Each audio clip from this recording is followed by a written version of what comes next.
சிம்ம லக்னம், சூரியன் நீச்சம், சுக்கிரன் நீச்சம்.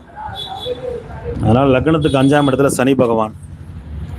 குரு வந்து இப்போ 5 கூடிய குரு 12ல் மறையிறாரு. குரு கேதுவோட மறையிறாரு. அப்போ இப்போ நடப்பு தசை சனி தசையில் ராகு புத்தி. இந்த சனி தசை 2031 வரைக்கும் இருக்குது. கண்டிப்பாக சனி வந்து குழந்தைய கொடுத்தே தீர்வார். ஏன்னா 5ஆம் இடத்துலேருந்து தான் தசை நடத்திட்டு இருக்காரு. உங்களுக்கு 2028க்கு அப்புறம் தாம்மா உங்களுக்கு குழந்தை. ஆமாம், அதனால் யோகமான குழந்தையாக பிறக்கும். நீங்கள் கொஞ்சம் மருத்துவரை போய் பாருங்கள். பிறந்தாலும் ட்வின்ஸ் பிறக்க வாய்ப்பு உண்டு. என்ன காரணம்னா உங்களுக்கு சுக்கிரன் நீச்ச பங்க ராஜயோகத்தில் இருக்கார். சுக்கிரனும் புதனும் பரிவர்த்தனை யோகத்தில் இருக்குது. அதனால் ஆமாம், பெண் குழந்தை பிறக்கிறதாம உங்களுக்கு ராஜயோகம். அதனால் 100% பெண் குழந்தை தான் பிறக்கும். ரொம்ப மகாலட்சுமி யோகத்தில் பிறக்கும். மருத்துவர் போய் பாருங்கள். கரு உருவானோன்னா நீங்கள் ஒரு வேலையை பார்க்கக்கூடாதுமா. நீங்கள் படுக்கையாக இருந்தால் புள்ள பிறக்கணும்னு விதி இருக்குது. அதனால்